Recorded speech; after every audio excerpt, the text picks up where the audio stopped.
Silence. ಈ ಬಗ್ಗೆ ಏನಾದ್ರು ಕೇಸ್ ಅಲ್ಲ, ಈಗಾಗಲೇ ಇನ್ಸ್ಟ್ರಕ್ಷನ್ಸ್ ಕೊಟ್ಟಿದ್ದೇನೆ. ಅವ್ರು ಯಾರು ಎಲ್ಲಿಂದ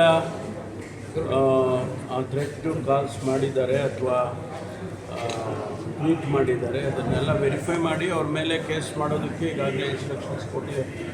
ವೆರಿಫೈ ಮಾಡ್ತಾ ಇದ್ದಾರೆ. ಅವರ ಟೆಲಿಫೋನ್ ನಂಬರ್ಸು ಮತ್ತು ಅವರ ಟ್ವೀಟ್ ಅಕೌಂಟು ಎಲ್ಲ ವೆರಿಫೈ ಮಾಡಿ ಕ್ರಮ ತಗೊಳ್ತೀವಿ. ವೆರಿಫೈ ಆದಮೇಲೆ ಅವ್ರ ಮೇಲೆ ಏನು ಕಾನೂನಿನ ಪ್ರಕಾರ ಕ್ರಮ ತಗೋಬೇಕು ಅದನ್ನು ತಗೊಳ್ತೀವಿ. ಅಂದರೆ ಒಬ್ಬ ಕ್ಯಾಬಿನೆಟ್ ದರ್ಜೆ ಮಿನಿಸ್ಟರ್ಗೆ ಕೂಡ ಈ ಥರ ಥ್ರೆಟ್ ಮಾಡೋ ಸ್ಥಿತಿ ಬಂದೋಯ್ತಲ್ಲ. ಅಲ್ಲ, ಅದಕ್ಕೆ ನೀವು ಏನು ಉತ್ತರ ಕೊಡೋಕ್ಕಾಗೋದಿಲ್ಲ. ನಮಗೆ ಒಂದು ಸಾರಿ ತಮ್ಮ ಜ್ಞಾಪಕ ಇರ್ಬೋದು, ನೂರಾರು ಶಾಲೆಗಳಿಗೆ ಇಡೀ ದೇಶದಲ್ಲಿ ಬಾಂಬ್ ಇಟ್ಟಿದ್ದೇವೆ ಅಂಥೇಳಿ ಥ್ರೆಟ್ ಬಂದಿತ್ತು. ಅವರು ಥ್ರೆಟ್ ಮಾಡೋರು ಅವ್ರದ್ದೇ ಆದಂಥ ಕಾರಣಗಳು, ಅವ್ರದ್ದೇ ಆದಂಥ ಮನಸ್ಥಿತಿ ಇರುತ್ತೆ. ಹಾಗಾಗಿ ನಾವು ಅವ್ರನ್ನ ಹಿಡಿದು ಪನಿಷ್ ಮಾಡೋವರೆಗೂ ಅವರಿಗೆ ಇದು ಮಾಡ್ತಾನೆ ಇರ್ತಾರೆ, ಅದನ್ನು ಮಾಡ್ತೇವೆ. ಸರ್, ಈ ಪ್ರಕರಣವನ್ನು ಗಂಭೀರತೆ ಅಂದರೆ RSS ವಿಚಾರದಲ್ಲಿ ಸರ್ಕಾರ ಭಾಳ ಗಂಭೀರವಾಗಿದೆಯಾ ಅಥವಾ ಇದು ಟಚ್ ಅಂಡ್ ಗೋತರದಲ್ಲಿ ಇದೆಯಾ ವಿಚಾರ?